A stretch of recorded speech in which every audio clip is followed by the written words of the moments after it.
시청자 여러분 안녕하십니까? JTB 아침 뉴스입니다. 오늘 아침 기온은 진안 16도, 완주 18도, 전주 20도를 보이고 있습니다. 오늘은 구름이 많겠습니다. 낮 최고 기온은 전주 29도, 군산 28도, 진안 27도 등 어제와 비슷하겠습니다. 내일은 온종일 장맛비가 내리겠습니다. 비는 모레 오전까지 10에서 40mm가량 오겠습니다. 비가 오면서 기온은 다소 떨어지겠습니다. 그 뒤로는 대체로 맑은 날들이 이어지겠습니다. 소금 가공기계를 만든다며 국고 보조금 수억 원을 빼돌린 사건, 지난주에 보도해드렸죠. 담당 공무원들은 업무상 배임 혐의로 검찰에 송치됐습니다. 그런데 이 공무원들이 지난해 감사에서 적발되고도 훈계 처분을 받아 솜방망이 처분이라는 지적이 나옵니다. 주희인 기자입니다. 부안의 이 소금 공장 대표와 소금 가공기계 제작업체 대표는 보조금 수억 원을 빼돌린 혐의로 적발됐습니다.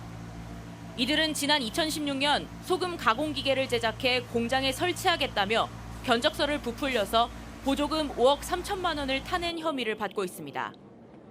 경찰은 이 과정에서 부안군청 공무원 2명에게 배임 혐의를 적용했습니다.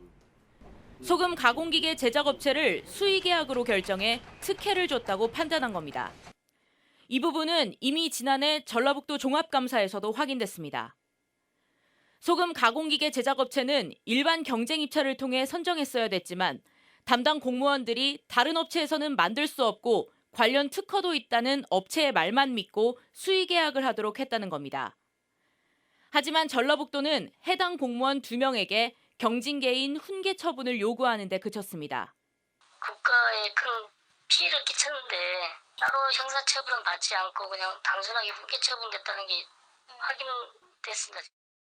전라북도는 이에 대해 단순히 절차상의 문제가 있었다는 입장만 강조하고 있습니다. 절차상에 이런 걸 지켜야 되는데 지키지 않았다. 그 정도 선이었지. 보조금이 줄줄 새고 공개 경쟁의 원칙을 무너뜨리는 행위가 버젓이 벌어지고 있지만 솜방망이 처벌이 나오면서 자치단체의 감사가 재구시를 하고 있냐는 비판이 나오고 있습니다. JTB 뉴스 주혜인입니다. 일본 물건 사지 말고 여행도 가지 말자. 일본의 경제 보복에 맞선 불매 운동이 SNS를 중심으로 확산되고 있습니다. 실제 현장의 분위기는 어떨까요? 오정현 기자가 살펴봤습니다. 일본 의류 브랜드 매장 한산합니다. 평일 낮 시간대라곤 하지만 옷을 둘러보는 사람은 5명이 답니다. 불매 운동에 영향이 있는지 묻자 아직까지는 잘 모르겠어요. 따로 그것 때문에 혼돈은 따로 없었어요. 내색을 안 하니까 솔직히 잘 모르겠는데. 가격이 싸고 대체재가 많아 상대적으로 불매 운동 실천이 쉬운 맥주 같은 품목은 분위기가 조금 다릅니다. 이왕이면 국내 제품이나 아니면 수입이어도 다른 나라 제품으로 이렇게 교환해 가시거나 그런 경우가 요즘 많이 있죠. 일본 제품들이 회전이 예전보다 덜 되는 건 있죠. 네, 재고가 쌓이고. 대학생 이모 씨는 최근 사촌 동생과 계획한 오사카 여행을 취소했습니다. 얼마 전까진 일본 제품을 즐겼었지만 이제는 아니라고 말합니다. 솔직히 저 유니클로 제품 많이 입었었거든요. 제가 카메라 사려고 보고 있었는데 카메라가 지금 다 캐논이랑 소니 이런 거잖아요. 근데 못 사겠더라고. 사기가 싫더라고. 네, 여행도 다 취소하고 카메라 사려고 예정했던 것도 다 지금 취소하고. 일본 여행 자제 움직임은 실제 예약 취소로 또 인증샷 열풍으로 이어지고 있습니다. 동남아로 많이 이렇게 바꾸신 갈아타신 분들이 지금 되게 있어요. 그래서 사유는 이제 일본은 가기 싫다고. 감정적 대응보단 실익이 뭔지 따져보자는 지적도 있습니다. 미중 무역 전쟁 같은 걸로 이제 반도체 산업이 많이 힘들고 이런 명분 모델 실리를 챙기는 게 저희 나라 입장에서 옳지 않나 이렇게 생각을. SNS와 인터넷 커뮤니티에서 일본 불매 여론이 더욱 가열해지고 있는 상황. 일시적 현상에 그칠지 파장을 키워갈지 관심이 모이고 있습니다. JTB 뉴스 오정현입니다. 전북교육청이 상산고의 자사고 지정 취소 결정에 대한 청문 절차를 진행했습니다. 교육부 장관에게 지정 취소를 요청하기 전 마지막 행정 절차를 밟은 건데요. 교육부 장관의 최종 결정은 다음 달 초로 예상되는데 어떤 결과가 나오더라도 후폭풍이 거셀 것으로 전망됩니다. 조창현 기자입니다. 상상고에 대한 자사고 지정 취소 결정을 내린 전북교육청이 마지막 행정 절차인 청문을 비공개로 진행했습니다. 청문은 자사고 지정 취소 결정에 대한 이해 당사자 간 의견을 청취하는 자리입니다. 상상고에서는 교장과 교감, 변호사 등 5명이, 전북교육청은 실무과장과 팀장 등이 참석했습니다. 상상고 측은 기준 점수 상향 조정, 사회통합전형 대상자 선발 비율, 감사 시점 등에 대해 공식적으로 이의를 제기했습니다. 청문회 저희 상상고등학교는 성실히 임하고요. 위법하고 공정하지 못한 것을 정말 자세하게 면밀하게 서술하고 제시하려고 합니다. 반면 전북교육청은 평가는 적법하게 이루어졌고 지정 취소 결정에는 아무런 하자가 없다는 기존 방침을 재확인했습니다. 청문 주재관은 변호사인 전북교육청 법무팀장이 맡았습니다. 전북교육청은 조만간 청문 결과가 포함된 자사고 지정 취소 요청서를 교육부에 보내 장관의 동의를 요청할 계획입니다. 청문 활동이 마무리가 되면 자사고에 대한 교육청의 평가는 완성이 됩니다. 뒤늦은 빠른 시일 안에 평가 결과를 얻을 수 있도록 이번 주 안에 교육부에 지정 취소 요청 공문을 발송할 예정이며, 교육부 장관의 동의 여부는 빠르면 다음 달 초, 늦어도 8월 안에는 나올 것으로 전망됩니다. 하지만 어떤 결과가 나오더라도 상상고와 전북교육청 모두 법적 대응에 나설 방침이어서 결국 상상고의 운명은 사법부 판단에 따라 갈릴 것으로 보입니다. JTB 뉴스 조창현입니다. 호남 고속도로를 타고 전북에 들어오다 보면 삼리부터 도로폭이 좁아집니다. 삼리부터 김제 구간은 해마다 교통량이 늘어나면서 도로 확장이 시급한데요. 정부가 본격적으로 확장을 검토하기로 했습니다. 권대성 기자가 보도합니다. 호남고속도로 삼내 나들목 근처입니다. 이곳에서부터 전주나 김제 방면으로는 왕복 6차로가 4차로로 줄어듭니다. 삼내에서 김제 구간은 교통량까지 해마다 4%씩 늘면서 주말이나 명절만 되면 차량이 밀리기 일쑤입니다. 주말이나 금요일날 오후 같은 경우 차량 소통량이 많다 보니까 좀 속도를 많이 못 내서 좀 불편하죠. 불편해서 시간도 좀 평소보다 한 20, 30분 더 걸리고요.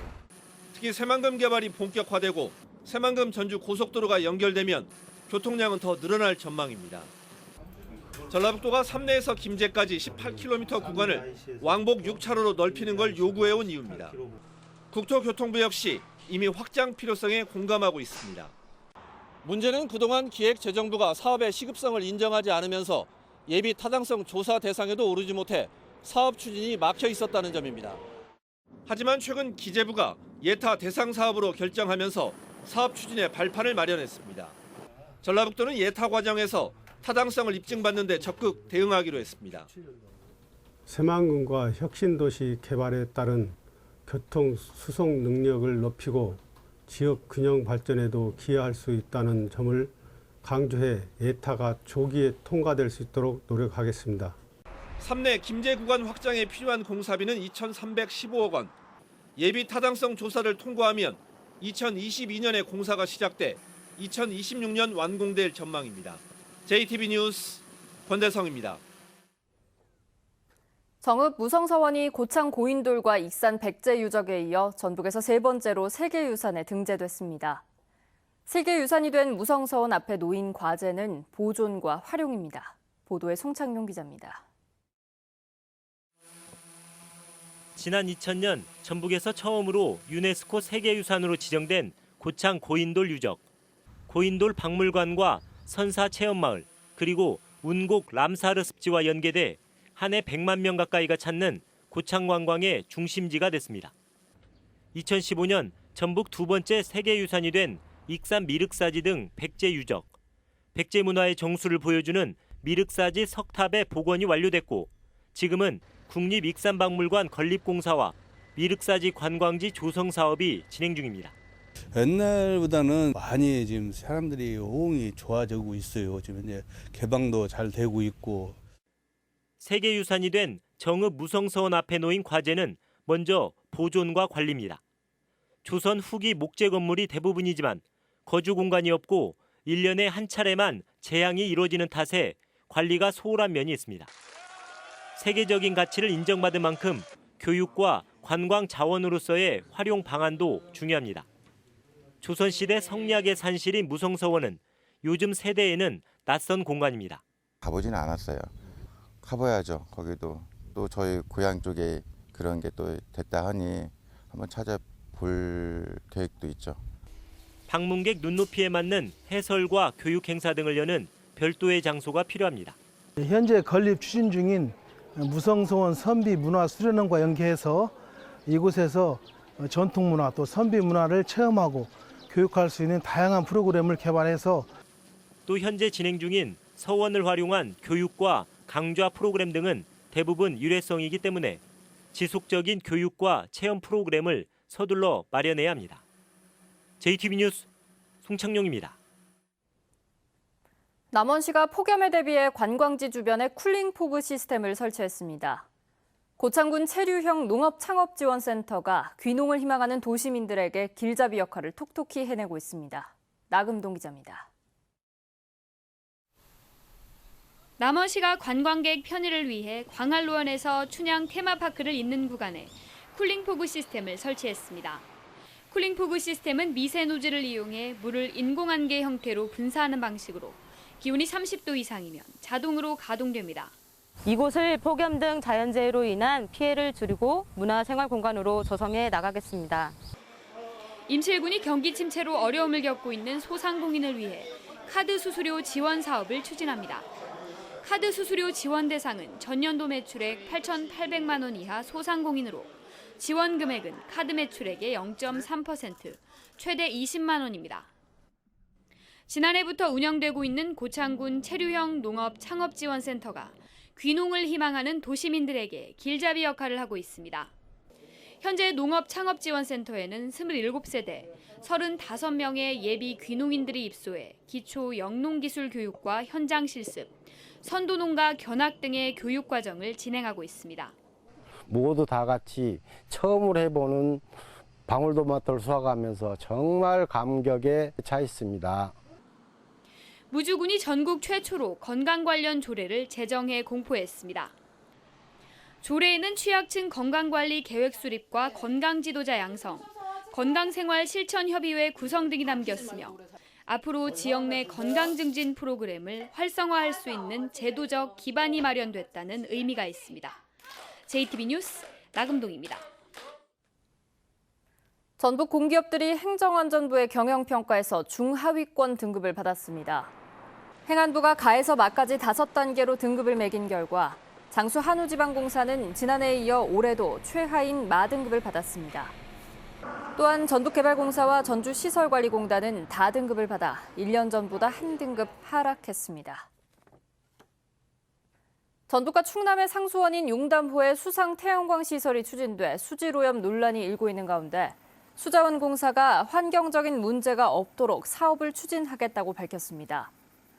한국수자원공사는 수상 태양광 설비에 사용하는 자재의 경우 수도용 위생안전 기준에 적합한 것을 사용할 계획이고 이미 수상 태양광을 설치한 합천호에서 주기적으로 환경오염 여부를 점검하고 있다고 밝혔습니다. 수자원공사는 용담호에 20메가와트 규모의 수상 태양광 설치를 추진하고 있으며 현재 전북지방환경청에서 사전 환경 영향 평가를 하고 있습니다.